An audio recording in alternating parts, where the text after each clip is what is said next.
तो वसुदेव जी की एक बहन थी जिनका नाम था सुतकीर्ति, और उनकी बेटी जो भद्रा थी वो प्रभु को बहुत चाहती थी। अपने माता जी से बताया, उन्होंने कृष्ण से निवेदन किया कि बेटा ये आपको बहुत चाहती है, आपसे शादी करना चाहती है। भगवान बड़े प्रसन्न हुए, बोले कोई बात नहीं है, इनको भी ले चलूंगा। तो ये हो गया 7वां विवाह। और एक बार चक्र में ऊपर घूमती हुई एक चक्र के द्वारा घुमा रहे थे स्वयंवर में एक मछली को, और बोले जो इसकी आंख का भेदन करेगा उसके साथ लक्ष्मण का विवाह होगा। भगवान पहुंचे, वहां भी भेदन किया और एक शादी और करके आ गए। इस तरह से शादियां कितनी हो गई? 8। अब बची 16,100 शादी। तो ये राजा था भौमासुर, जिसका नाम था नरकासुर, लेकिन भूमि पुत्र होने के नाते उसको भौमासुर कहा गया है। उसने प्रण किया था कि मैं जो है जितनी भी राजाओं की राजकुमारियां हैं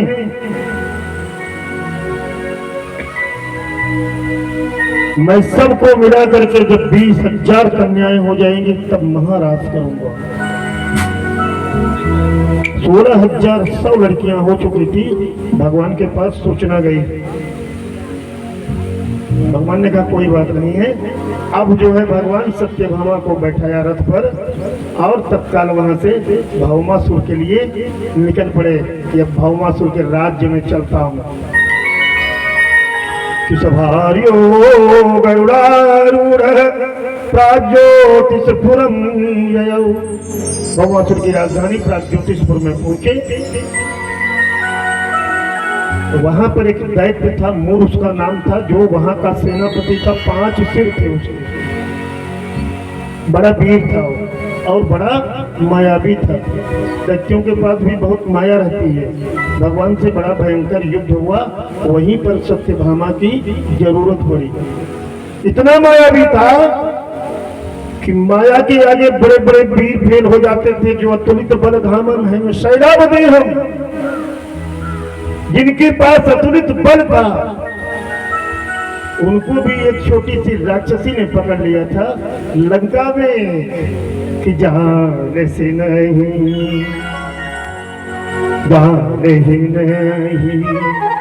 मरम सठ मोरा मोर यार जहां नहीं चोर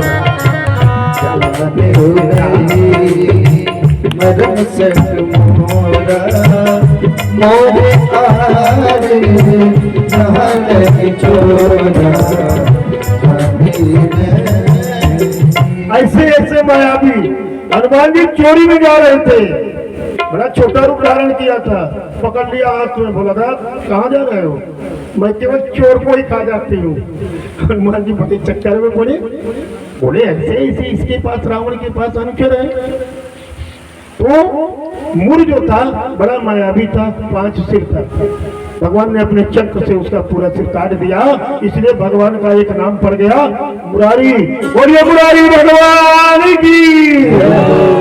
16,100 लड़की एक साथ कैद खाने से बाहर निकली और निकल करके भगवान से प्रार्थना किया, आपका पैसा मैं जरूर लूंगा, जेब में डाल, आशीर्वाद है माता जी। ठीक है बैठिए। तो इस तरह से मुरारी का वध किया और अंदर पहुंच करके भौमासुर का भी साम्राज्य समाप्त किया। 16,100 लड़कियों को लेकर के एक साथ वापस पहुंच गए द्वारिकापुरी।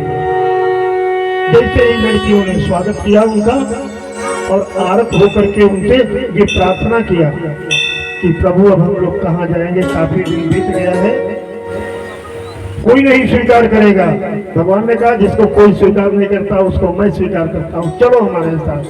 16,100 मंडप एक साथ बने, 16,100 पंडित एक साथ आए और सबकी शादी बड़े विधि विधान से हुई। गृहस्थी बड़े आराम से चलने लगी कि हम ही परमो लाभो। नारद जी को चलते हुआ है 16,108 साथी बड़ों बड़ों को भगवान अपनी माया में डाल देते हैं। तो हम ही परमो लाभो गृहेशो गृह में विराम।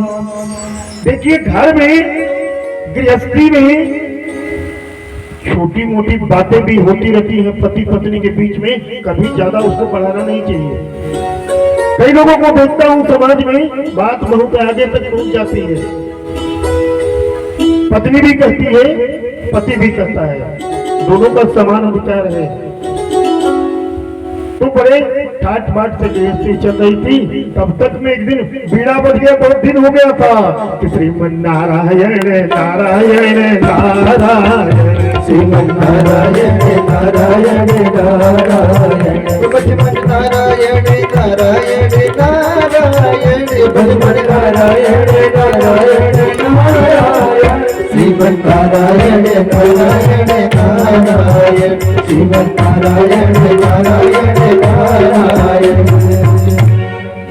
नारद जी पहुंच गए देखने के लिए कि देखता हूं आज भगवान का हाल चाल लेके आता हूँ। इतना विवाह वगैरह हो गया है, गए भगवान तो जान ही गए, क्या नहीं जानते कि आप नारद जी किस लिए आए हैं। हर बार नारद जी अलग अलग सूचना देने के लिए आते थे, जो सूचना वो देते थे प्रभु उन सारी बातों को जानते थे। नारद ने कहा काफी दिन हो गया महाराज, आपकी जो नगरी है द्वारिकापुरी बहुत दिव्य है, मैं इसका अवलोकन करना चाहता हूँ। प्रभु ने कहा बिल्कुल नारद, मैं चलूं साथ में? कहीं नहीं नहीं, आपको चलने की जरूरत नहीं है भगवान, मैं घूम लूंगा, अकेले घूम लूंगा। और जिस रानी से मिलने के लिए नारद जी गए वही भगवान बंसी बजाते हुए मिले। कल यही गोपिकाओं के साथ हुआ था। एक गोपी ने सोचा कि कृष्ण केवल मेरे साथ है, दूसरी ने सोचा कि भगवान केवल मेरा हाथ पकड़ के नाच रहे हैं, तीसरी सोची कि मैं बड़ी खूबसूरत हूँ, चौथी सोची कि भगवान केवल मेरे हैं। बड़ा मान हो गया उसको, ठीक है भगवान तेरे हैं, भगवान लेके चले गए, लेकिन कुछ दूर में ले जाकर के उनको भी छोड़ दिया। तो इस तरह से नारद ने देखा, लास्ट में आकर के शरणागत होकर के प्रणाम करके माफी मांग करके और बीड़ा बजाते हुए वापस चले गए। कालांतर में सभी रानियों को 10-10 पुत्र हुए और एक पुत्री हुई। इस तरह से भगवान का विवाह हुआ।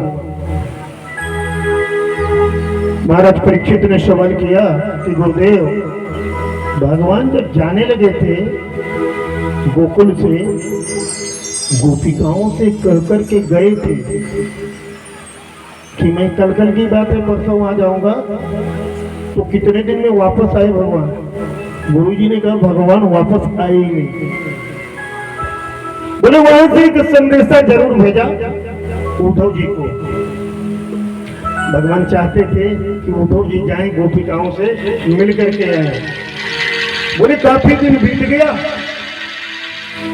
भगवान मथुरा से जब निकलने वाले थे अब द्वारिका में जाने के लिए 14 वर्ष बीत चुका। जब 14 वर्ष बीत गया तो एक दिन उद्धव जी को बुलाया।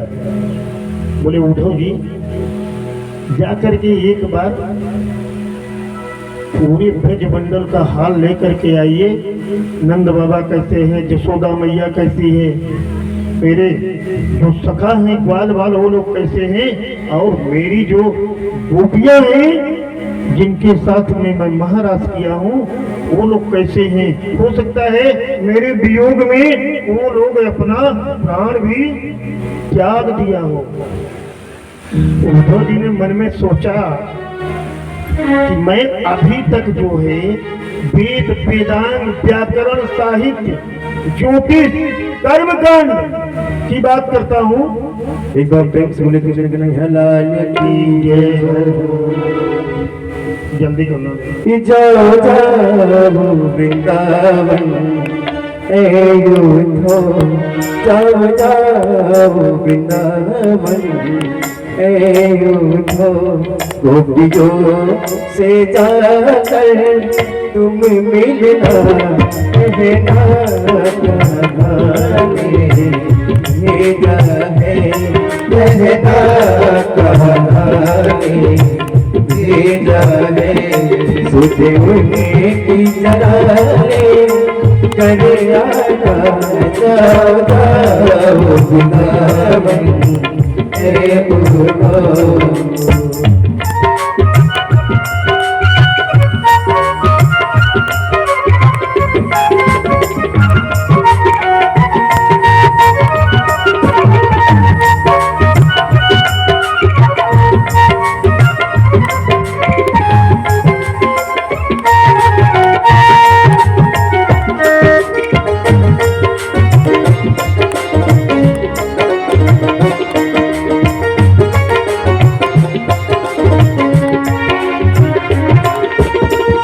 उन्हें समझाना कि अब मुझको नाराज करे एक खलिया के लिए खबर बात करे।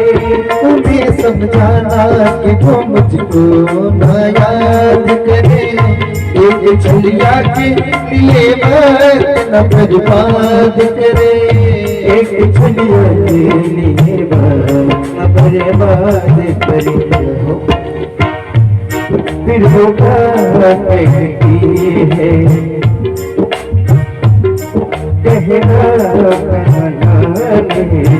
भेजा है मुझे इजरारे करे जाना जाओ जाओ वृंदावन ए बुढ़ो जाओ जाओ वृंदावन ए बुढ़ो।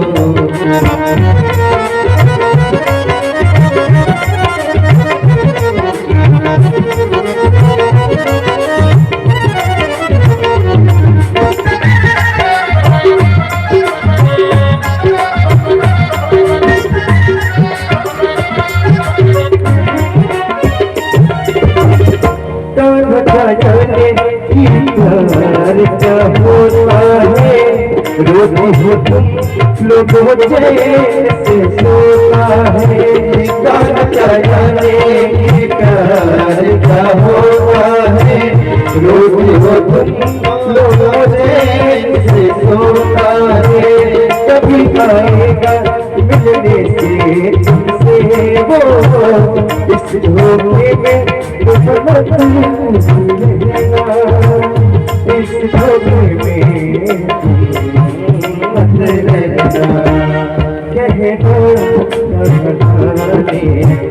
भेजा है कहना भेजा है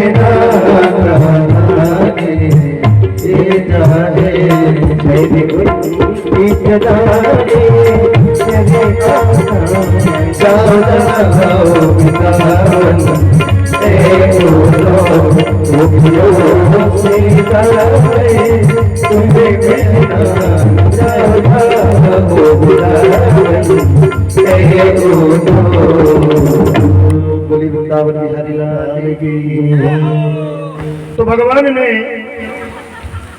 उद्धव के माध्यम से संदेश गोपियों को भेजा और गोपियों के माध्यम से उद्धव को बड़ा उच्च बनाना चाहा। उद्धव जी के पास बहुत ज्ञान था, बहुत विद्वान थे, बृहस्पति के शिष्य थे वो। उनके गुरु जी बृहस्पति थे जो देवताओं के गुरु थे। पहले तो उन्होंने अनाकानी किया कि हम आत्मा ब्रह्म हैं। उद्धव जी ने कहा मैं आत्मा और ब्रह्म की बात करता हूँ, माया का निरूपण करता हूँ, बड़े बड़े सत्संग में बैठता हूँ, बड़े बड़े विद्वान हमारे सामने आकर के हमसे परामर्श लेते हैं। आप उन ग्वालिनियों के पास भेज रहे हो जिनको व्याकरण की तो बात छोड़ो, साहित्य भी पता नहीं है, हिंदी भी पता नहीं है। भगवान ने कहा कोई बात नहीं है, बता रहा हूं कि गच्छो भवं व्रजं सौम्य पित्रोर्नौ प्रीतिमावह गोपीनां मध्ययोगाधिं मत्संदेशैर्विमोचय। हे उद्धव, आपको जाना है, मैं मथुरा को छोड़ करके इस समय कहीं जा नहीं सकता हूं, क्योंकि कंस का जो ससुर है जरासंध, वो किसी भी समय और आक्रमण कर सकता है। इसलिए आप जाइए, आप बड़े विद्वान हैं, बड़े ज्ञानी हैं। मैं गोपियों से कह करके आया था कि कल की बात है, परसों वापस आऊंगा। मैं परसों नहीं जा पाया, नरसों नहीं जा पाया, सालों साल नहीं जा पाया, कई साल नहीं जा पाया, 14 साल नहीं जा पाया, और कभी जाऊंगा भी नहीं। तो अब जा करके मेरा संदेश उन लोगों को दो कि मैं किसी विशेष कार्य के वजह से नहीं जा पा रहा हूँ कि धारयन्त्यति क्षीण। हे भैया उद्धव, आपसे अपने मन की मैं बात बताता हूँ। मैं उन गोपियों से, उन ग्वाल वालों से, उस कालिंदी नदी से, वहाँ के पंछियों से, वहाँ के गोवर्धन पहाड़ से, वहाँ के आम जनमानस से बहुत प्यार करता हूँ कि धारयन्त्यतिकृच्छेण प्रायः प्राण कथंजय कि प्रत्याक्रमण संदेश वल्लभ्यो मैं मदमिता। संदेश देने में अगर आप देरी कर दोगे तो हो सकता है पहले ही कहीं हमारी गोपिकाएं अपने प्राण को त्याग न दिया हो मेरे वियोग में। उद्धव जी तैयार हुए, बोले कोई बात नहीं है, आपका आदेश है तो मैं जाऊंगा। तैयार हुए, जाते समय भी भगवान से बोला, भगवान एक चीज बता दो, मैं कौन सी भाषा से उनसे बात करूंगा। देखो मैं लड़की से ज्यादा मिलता नहीं हूँ, औरतों से मेरी कोई ज्यादा बातचीत होती नहीं है, आप जानते हो। भगवान ने कहा केवल आप पहुंच जाओ, सारी भाषा आपको याद आ जाएगी, वहां पर जाइए केवल। भगवान ने कहा मेरा रथ ले जाओ, और चलते समय अपना मुकुट भी पहना दिया, पीतांबर भी उड़ा दिया, और जिस रथ से अक्रूर जी भगवान को लेकर के आए थे, आज वही भोजपति महाराज कंस का रथ उद्धव जी को लेकर के वहां जा रहा है। जब अक्रूर जी गए थे तब भी शाम हो गई थी, आज उद्धव जी भी वहां पहुंच रहे हैं, वही गोधूली का समय है, दिनक्षपा मध्यगतैव संध्या। उद्धव जी पहुंच गए, आगे आगे गायों का झुंड जा रहा है, ग्वाल बाल गाय लेके जा रहे हैं, धूल उड़ रही है, बड़ा आनंद आया उद्धव जी को। अंदर जैसे ही गोकुल में रथ प्रवेश हुआ, नंद बाबा के घर के सामने नंद बाबा को देखते ही रथ को रोक दिया। नंद बाबा को दौड़ते दूर से बड़े जोर से दौड़े, पीतांबर लहरा रहा था, चमक रहे थे उद्धव जी। भगवान के अनन्य भक्त तो नहीं है, अभी 4 अध्याय के बाद बहुत बड़े भक्त बन जाएंगे। भगवान के मित्र हैं, भगवान के सखा हैं, भगवान के चाचा के लड़के हैं, भाई भी हैं।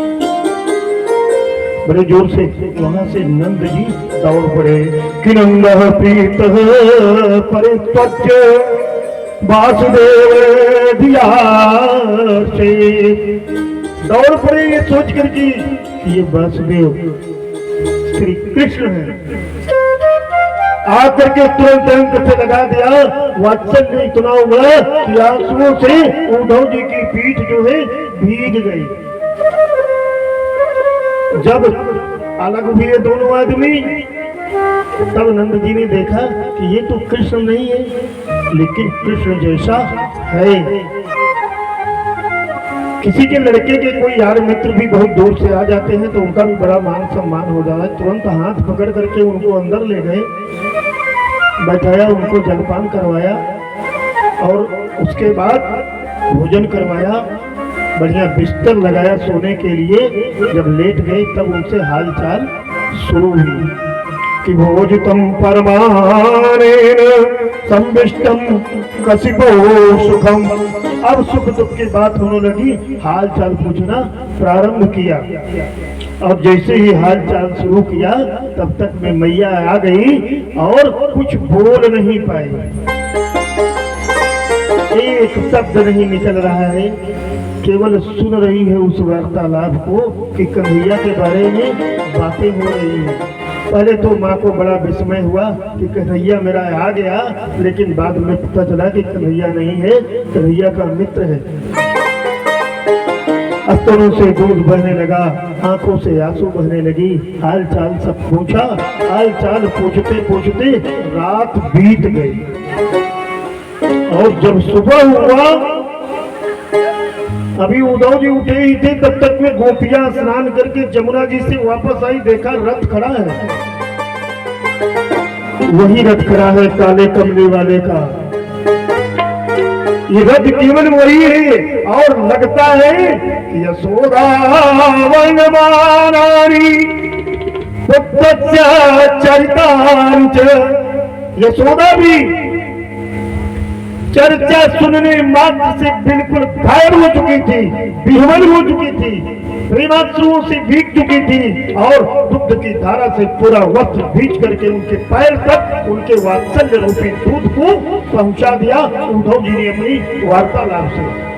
आगे जैसे ही गोपिका आई, रथ को घेर लिया चारों तरफ से कि रथ किसका है, क्योंकि सर्वस्व उन लोगों ने भगवान को समर्पित कर दिया था। कोई अगर यार है तो कृष्ण है, कोई मित्र है तो कृष्ण है, कोई पति है तो कृष्ण है, कोई गुरु है तो कृष्ण है, कोई सखा है तो कृष्ण है, और कोई काली कमली वाला मेरा यार है, मेरे मन का मोर पुकार है। ओ काली कमली वाला मेरा यार है, मेरे मन का मोहन को दिखलाए, तू मेरा यार है, मेरा दिलदार है, तू मेरा यार है, मेरा दिलदार है।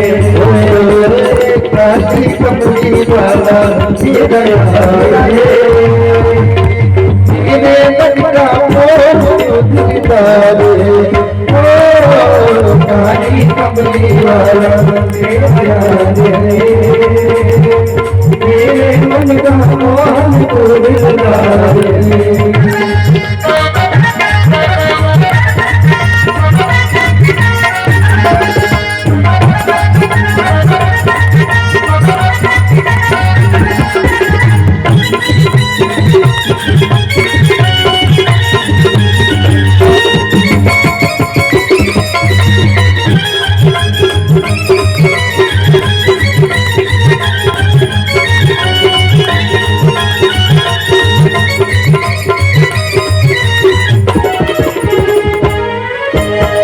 मोहन में तेरा दीवाना, गाँव बस अब यही बनाना, गाँव बस अब यही बनाना, गाँव बस अब यही बनाना।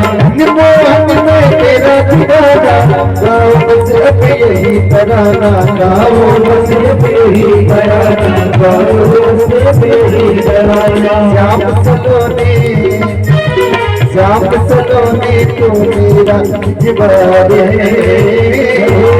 मेरे मन का मोहन दीवार है। ओ काली कमली वाला मेरा यार है, मेरे मन का मोहन दिलदार है। तू मेरा मैं तेरा प्यारे, ये जीवन अब तेरे हवाले, ये जीवन अब तेरे हवाले, ये जीवन अब तेरे हवाले। तेरे हाथ से जीवन की बंधवार है, मेरे मन का मोहन दिलदार है। ओ काली कमली वाला मेरा यार है, मेरे मन का मोहन दिलदार है। काली कमली वाला मेरा यार है, मेरे मन का मोहन दिलदार है। कृष्ण कन्हैया की जय। उधर आ गई पूरी गोपिकाएं जिनका चीर हरण का किया था और जिनका अपना स्वरूप दिखा दिया था प्रभु ने, वो सब विहवल हो रही है। संयोग का समय बहुत जल्दी बीतता है, लेकिन वियोग का एक क्षण भी सहस्त्रों वर्ष के बरोबर होता है। इधर उपदेश चल रहा है, अभी उद्धव जी निकले नहीं है, अंदर है अभी, रथ को घेर लिया। इधर उद्धव जी वसुदेव से वार्ता कर रहे हैं, बता रहे हैं कि धन्य ही आप। उपदेश क्या देंगे? केवल प्रशंसा भगवान की कर रहे हैं कि आप लोग धन्य हैं। नारायण का दर्शन करने का तो सौभाग्य मिला ही, अनेकों लीलाओं को देखने का भी सौभाग्य आप लोगों को प्राप्त हुआ। मैं एक चीज बताऊं कृष्ण के बारे में कि न माता न पिता तस्य, हे नंद बाबा, उसका कोई माता पिता नहीं होता है। कि न माता न पिता तस्य न भार्या न सुतादयः नात्मीयो न पस्तापि न देहो जन्म एव च। न उनका जन्म होता है, ना उनका मृत्यु होता है, ना उनकी कोई शरीर है, ना उनका कोई रूप है। कोई निश्चित रूप नहीं है परमात्मा का।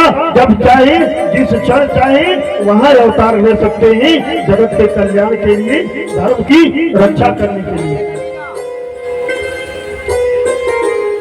नंद बाबा तो जान ही रहे थे कि दृष्टम सुतम भूत भविष्यत।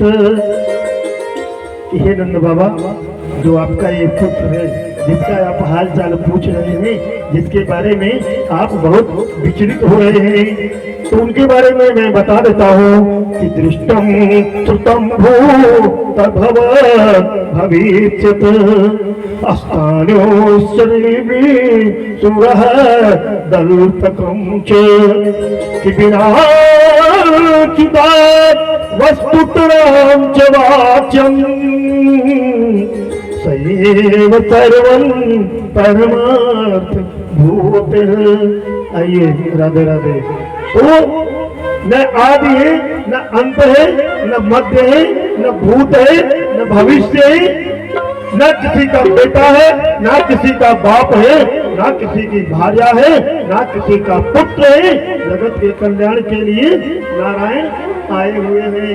और तब तक में उधर बात शुरू हो गई गोपिकाओं की कि अक्रूरयागत है किंबा।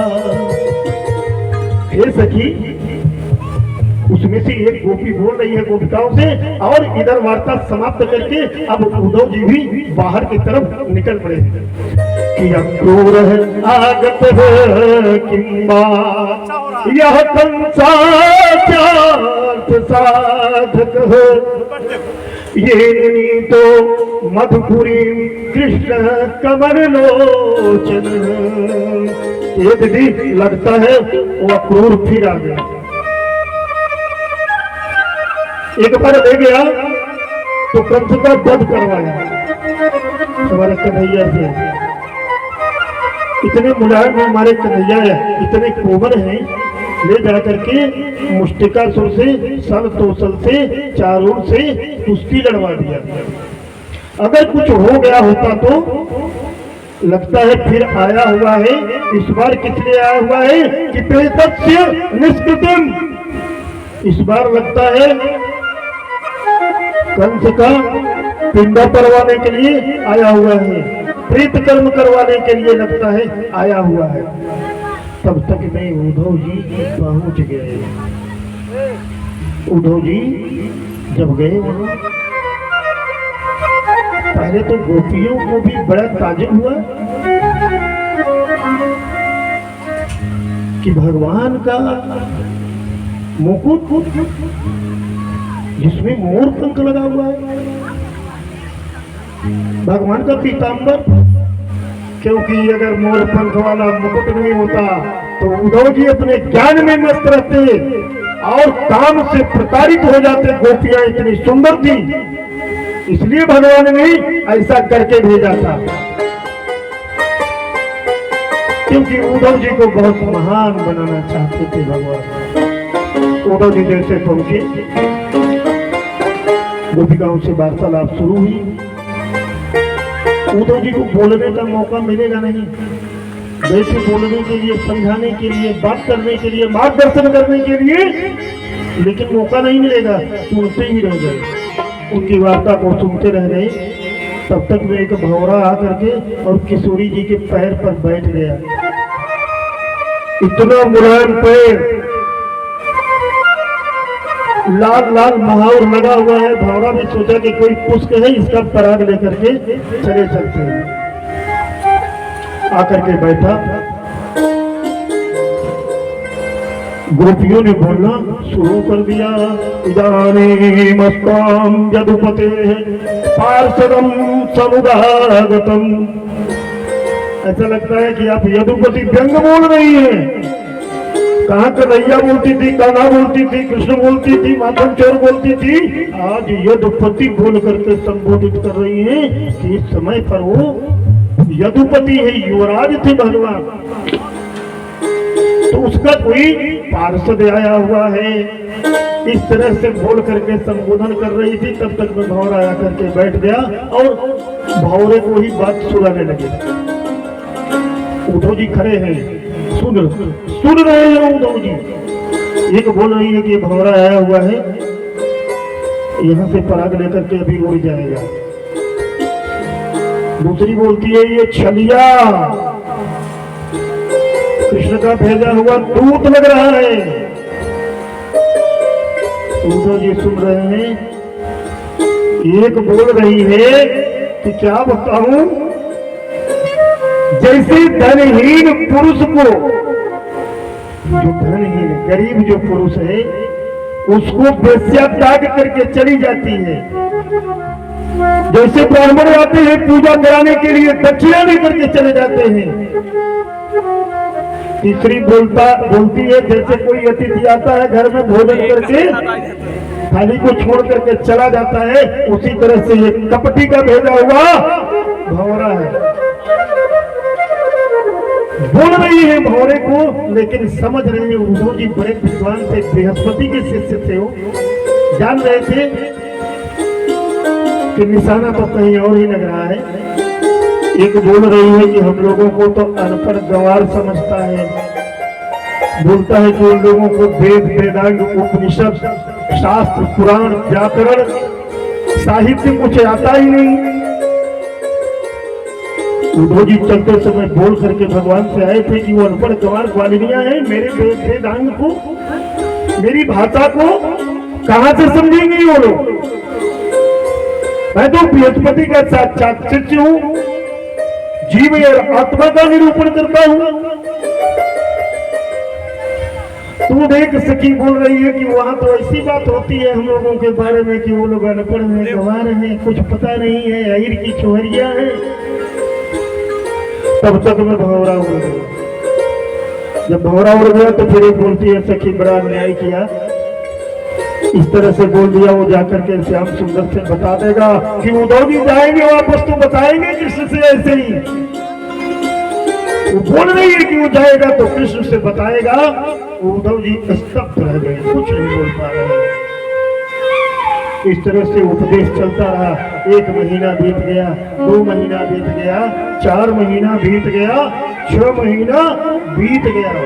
गए थे तो भगवान ने कहा था कि ठीक है आज जा रहे हो, कल आ जाना, अगर कल नहीं आ पाओगे तो परसों आ जाना। लेकिन यहाँ पर जब आए तब उनके समझ में आया कि ज्ञान बड़ी है कि भक्ति बड़ी है, कि अहोयूयं स्वपूर्णार्था भवत्यो लोक पूजिता वासुदेवे भगवती यासा नित्य पितम मनः। अब उनके समझ में बात आई। जैसे ही 6 महीना बीता तब बोल पड़े कि आसा हो,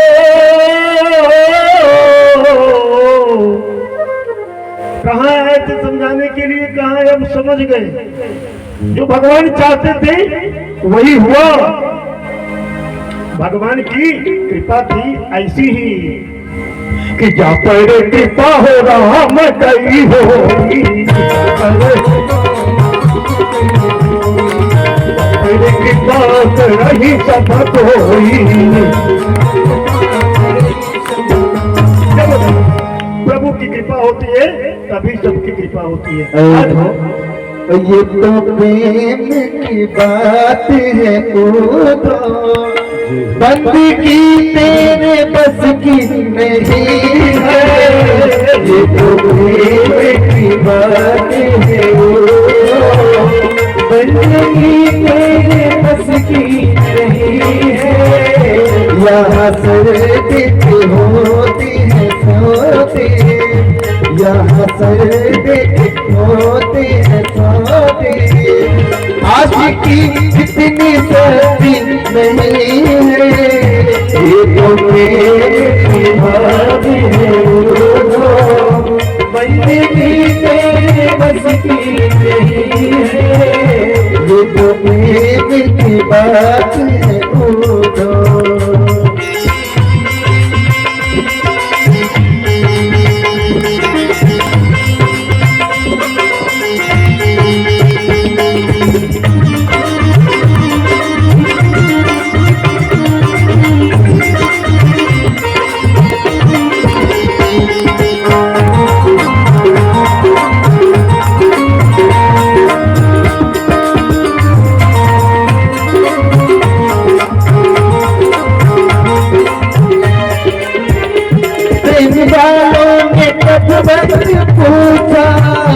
उनकी पूजा में सुन ले वालों ने पूजा उनकी पूजा में सुन ले। प्रेम वालों ने कब वक्त पूजा उनकी पूजा में सुन ले। प्रेम वालों ने कब वक्त पूजा उनकी पूजा सुन ले। यहाँ दम होती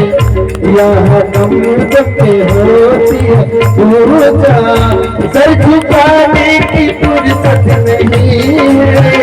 यहाँ दम होती है पूजा सर झुकाने की फुर्सत नहीं है। ये तो प्रेम की बात है पूजा।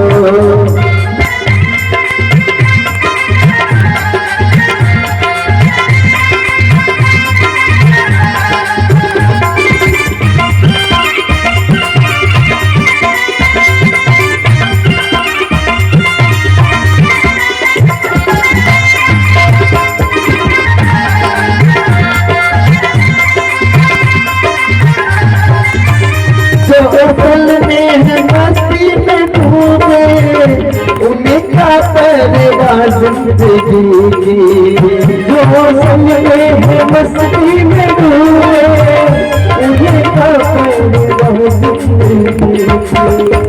जो करती है मस्ती वो हकीकत में मस्ती नहीं है। जो करती है मस्ती वो हकीकत में मस्ती नहीं है। ये तो प्रेम की बात है।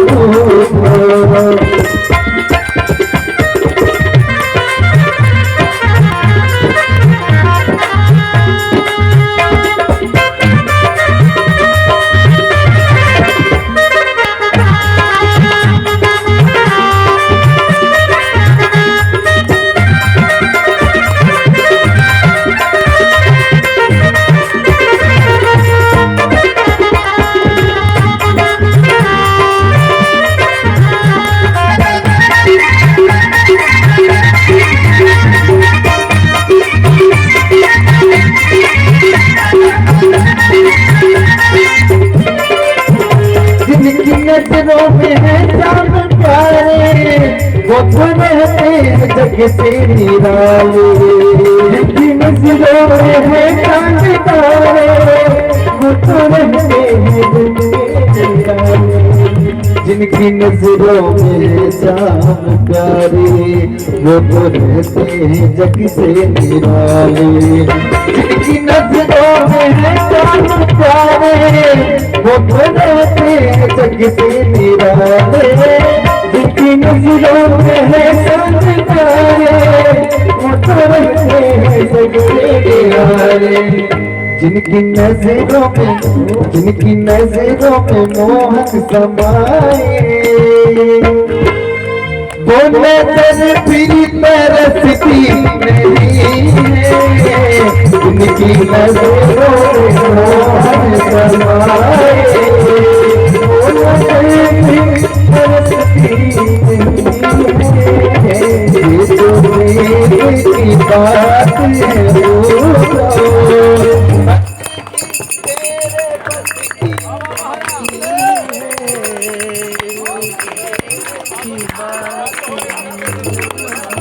बोलो वृंदावन बिहारी लाल की। तो प्रेम की बात है, लाइट कट रही है, आ रही है।